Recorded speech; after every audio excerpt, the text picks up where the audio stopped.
Test 3. This is the IELTS listening test. You will hear a number of different recordings and you will have to answer questions on what you hear.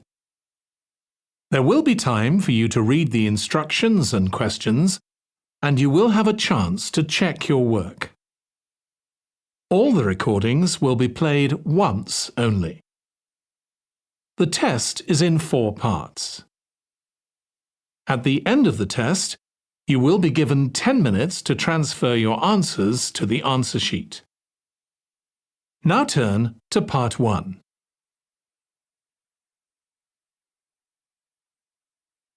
Part 1. You will hear a woman who works at an employment agency talking to a man about jobs he could apply for. First, you have some time to look at questions 1 to 5.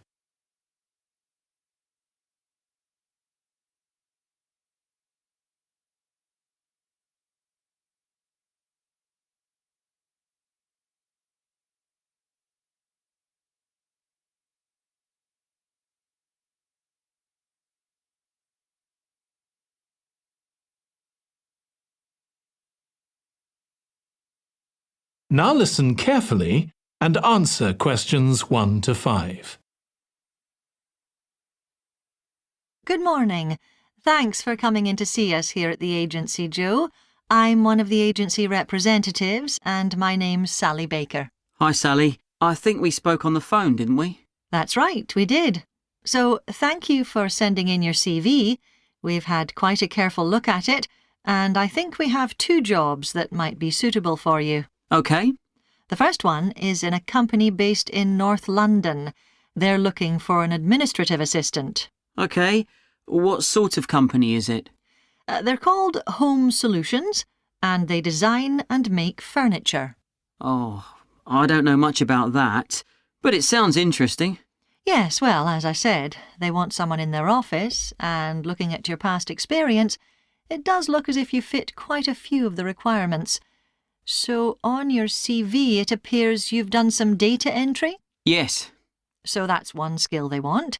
Then they expect the person they appoint to attend meetings and take notes there. OK. I've done that before, yes.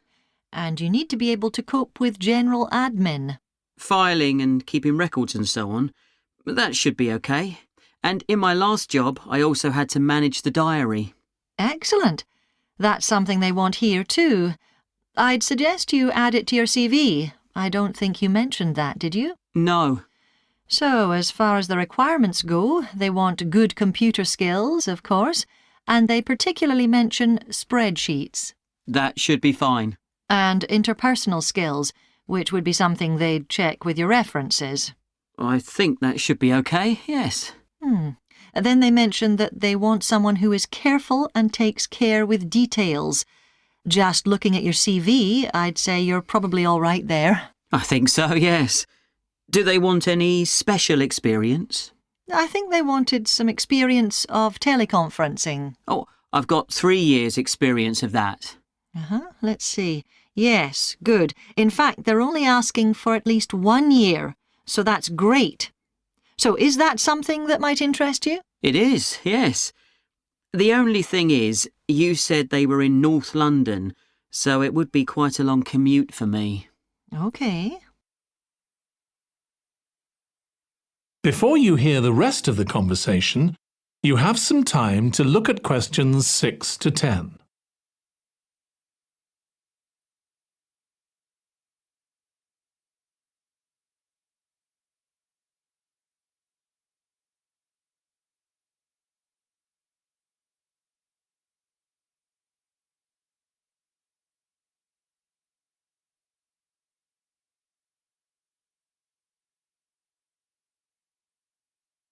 Now listen and answer questions 6 to 10. So the second position might suit you better as far as the location goes. That's for a warehouse assistant, and that's in South London. Yes, that would be a lot closer. And you've worked in a warehouse before, haven't you? Yes. So as far as the responsibilities for this position go, they want someone who could manage the stock, obviously, and also deliveries. That should be okay. You've got to keep track of stuff, but I've always been quite good with numbers. Good. That's their first requirement. And they want someone who's computer literate, which we know you are. Sure. Then they mention organisational skills. They want someone who's well organised. Yes, I think I am. And tidy? Yes, they go together really, don't they? Sure. Then the usual stuff. They want someone who can communicate well, both orally and in writing. Okay. And for the last warehouse job I had, one of the things I enjoyed most was being part of a team. I found that was really essential for the job. Excellent. Yes, they do mention that they want someone who's used to that, yes. Now, when you were working in a warehouse last time, what sorts of items were you dealing with? It was mostly bathroom and kitchen equipment, sinks and stoves and fridges. So you're okay moving heavy things? Sure, I'm quite strong and I've had the training. Good. Now, as far as experience goes, they mention they want someone with a licence and that you have experience of driving in London, so you can cope with the traffic and so on. Yes, no problem. And you've got experience of warehouse work. And the final thing they mention is customer service. I think, looking at your CV, you're okay there. Right. So, what about pay? Can you tell me a bit more about that, please? That is the end of part 1. You now have 1 minute to check your answers to part 1. Part 2. You will hear a woman called Alice Riches talking on the radio about a scheme which involves closing streets to traffic to allow children to play. First, you have some time to look at questions 11 to 16.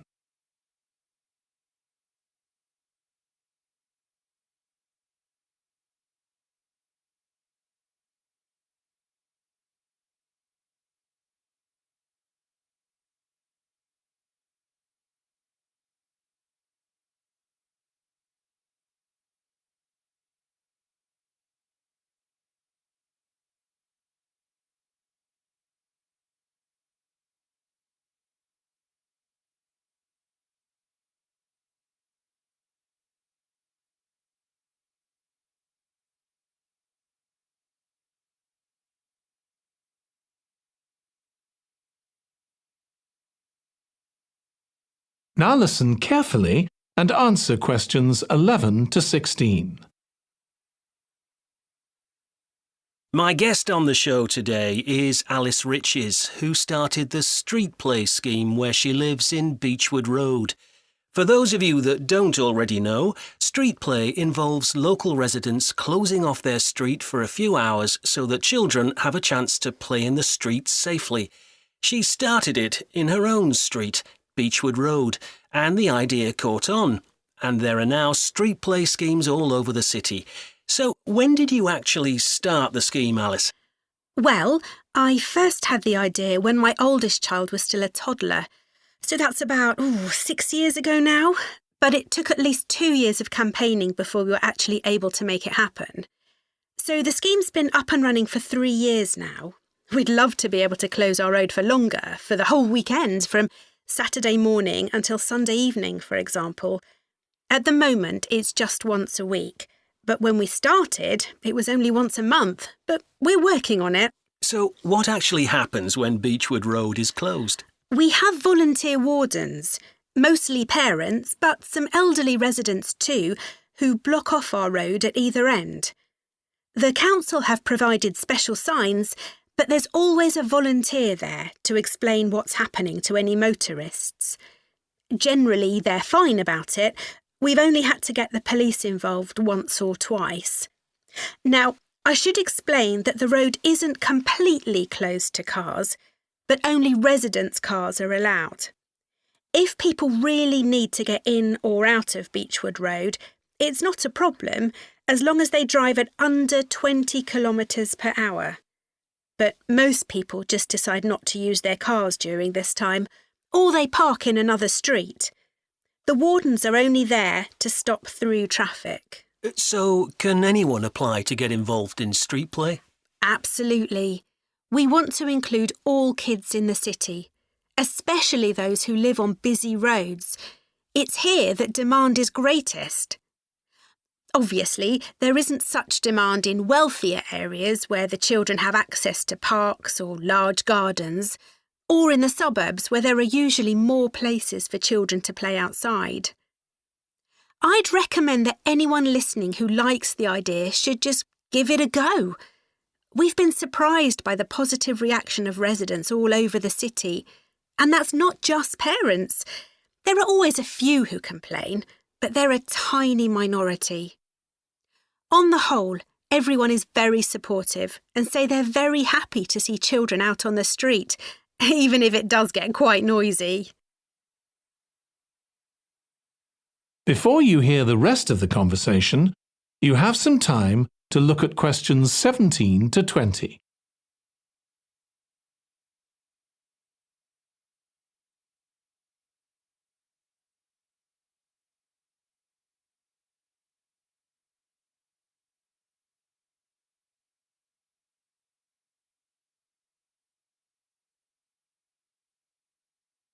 Now listen and answer questions 17 to 20.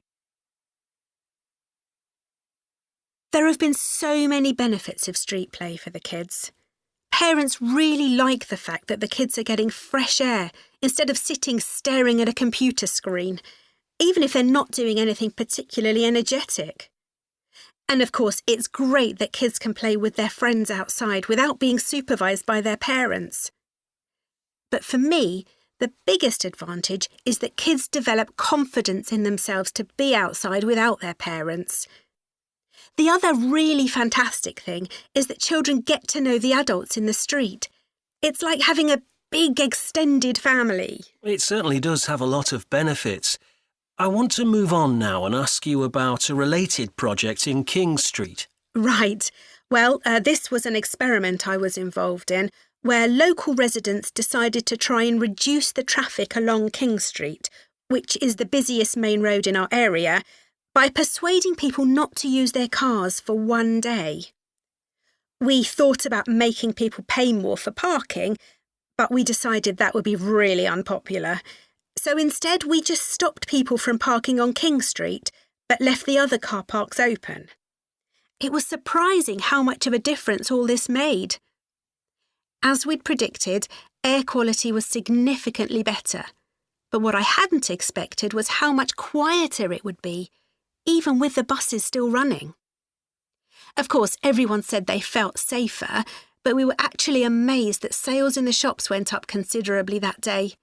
We thought there'd be fewer people out shopping, not more. That's really interesting. So, the fact that the street was...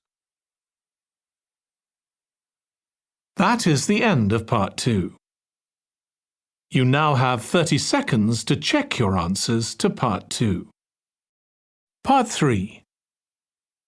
You will hear two students, called Hazel and Tom, talking about Hazel's media studies assignment.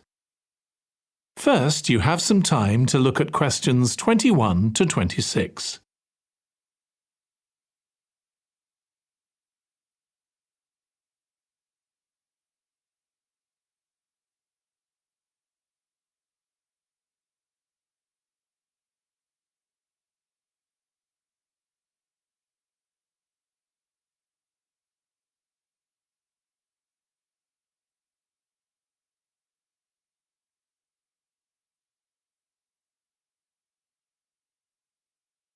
Now listen carefully and answer questions 21 to 26. Tom, could I ask you for some advice, please? Yes, of course. If you think I can help. What's it about? It's my first media studies assignment, and I'm not sure how to go about it. You must have done it last year. Is that the one comparing the coverage of a particular story in a range of newspapers? That's right. Oh, yes. I really enjoyed writing it. So, what sort of things do I need to compare? Well, there are several things. For example, there's the question of which page of the newspaper the item appears on. You mean because there's a big difference between having it on the front page and the bottom of page 10, for instance? Exactly. And that shows how important the editor thinks the story is. Then there's the size. How many column inches the story is given. How many columns it spreads over. And I suppose that includes the headline. It certainly does. It's all part of attracting the reader's attention. What about graphics? Whether there's anything visual in addition to the text? Yes, you need to consider those too, because they can have a big effect on the reader's understanding of the story. Sometimes a bigger effect than the text itself. Then you'll need to look at how the item is put together. What structure is it given? Bear in mind that not many people read beyond the first paragraph. So what has the journalist put at the beginning? And if, say, there are conflicting opinions about something, does one appear near the end where people probably won't read it? And newspapers sometimes give wrong or misleading information, don't they? Either deliberately or by accident. Should I be looking at that too? Yes, if you can. Compare what's in different versions. And as far as possible, try and work out what's true and what isn't. And that relates to a very important point. What's the writer's purpose? Or at least the most important one, if they have several. It may seem to be to inform the public, but often it's that they want to create fear or controversy, or to make somebody look ridiculous. Gosh, I see what you mean. And I suppose the writer may make assumptions about the reader. That's right. About their knowledge of the subject, their attitudes, and their level of education, which means writing so that the readers understand without feeling patronised. All of that will make a difference to how the story is presented.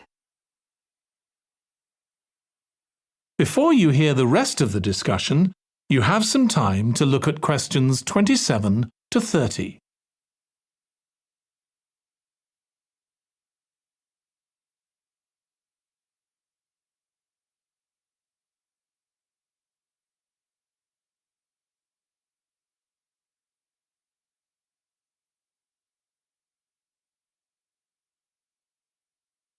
Now listen and answer questions 27 to 30. Does it matter what type of story I write about? No. National or international politics, the arts, anything, as long as it's covered in 2 or 3 newspapers. Though, of course, it'll be easier and more fun if it's something you're interested in and know something about. And on that basis, a national news item would be worth analysing. I'm quite keen on politics, so I'll try and find a suitable topic. What did you choose for your analysis, Tom? I was interested in how newspapers expressed their opinions explicitly. So I wanted to compare editorials in different papers, but when I started looking, I couldn't find 2 on the same topic that I felt like analysing. In that case, I won't even bother to look. So in the end, I chose a human interest story, a terribly emotional story about a young girl who was very ill, and lots of other people, mostly strangers, raised money so she could go abroad for treatment. Actually, I was surprised. Some papers just wrote about how wonderful everyone was, but others considered the broader picture, like why treatment wasn't available here. I usually find stories like that raise quite strong feelings in me. I'll avoid that. Perhaps I'll choose an arts topic, like different reviews of a film or something about funding for the arts. I'll think about that. Yes, that might be interesting. OK, well, thanks a lot for your help, Tom. It's been really useful. You're welcome. Good luck with the assignment, Hazel. That is the end of part 3. You now have 30 seconds to check your answers to part 3. Part 4. You will hear part of a lecture on the early history of keeping clean. First, You have some time to look at questions 31 to 40.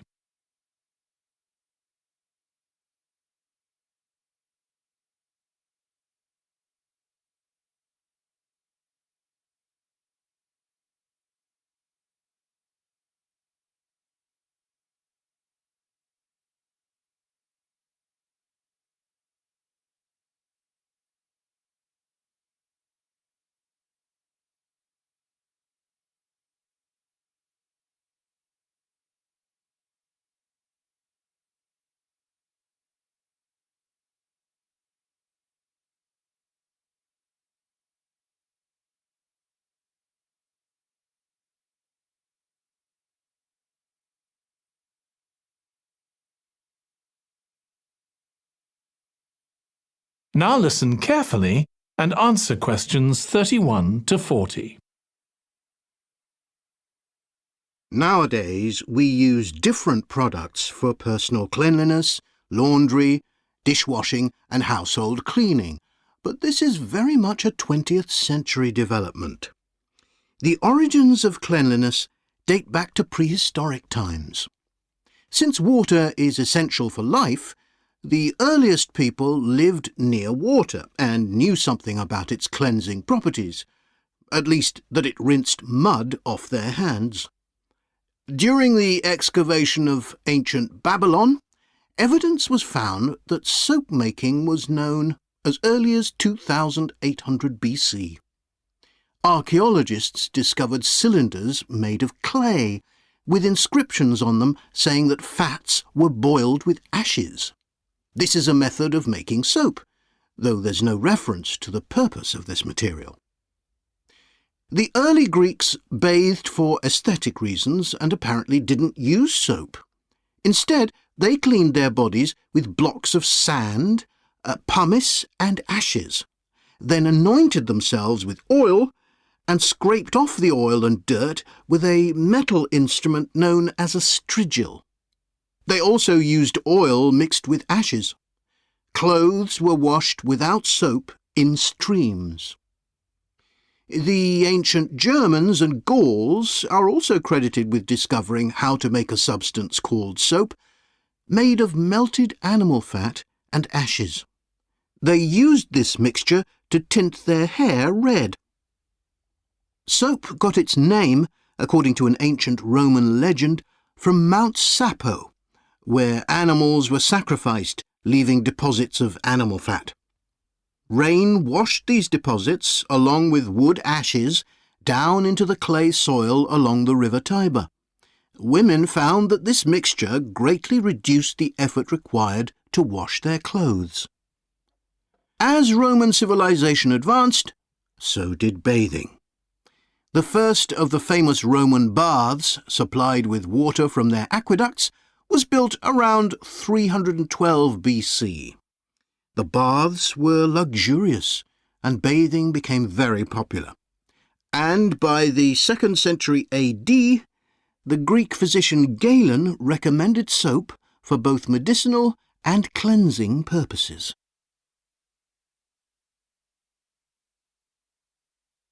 After the fall of Rome in 467 AD, and the resulting decline in bathing habits, much of Europe felt the impact of filth on public health. This lack of personal cleanliness and related unsanitary living conditions were major factors in the outbreaks of disease in the Middle Ages, and especially the Black Death of the 14th century. Nevertheless, soap-making became an established craft in Europe, and associations of soap makers guarded their trade secrets closely. Vegetable and animal oils were used with ashes of plants, along with perfume, apparently for the first time. Gradually, more varieties of soap became available for shaving and shampooing, as well as bathing and laundering. A major step toward large-scale commercial soap making occurred in 1791, when a French chemist, Nicolas Leblanc, patented a process for turning salt into soda ash, or sodium carbonate. Soda ash is the alkali obtained from ashes that combines with fat to form soap. The Leblanc process yielded quantities of good quality, inexpensive soda ash. Modern soap making was born some 20 years later, in the early 19th century, with the discovery by Michel Eugène Chevreul, another French chemist, of the chemical nature and relationship of fats, glycerine and fatty acids. His studies established the basis for both fat and soap chemistry, and soap making became a science. Further developments during the 19th century made it easier and cheaper to manufacture soap. Until the 19th century, soap was regarded as a luxury item and was heavily taxed in several countries. As it became more readily available, it became an everyday necessity, a development that was reinforced when the high tax was removed. Soap was then something ordinary people could afford, and cleanliness standards improved. With this widespread use came the development of milder soaps for bathing and soaps for use in the washing machines that were available to consumers by the turn of the 20th century. That is the end of Part 4. You now have 1 minute to check your answers to Part 4.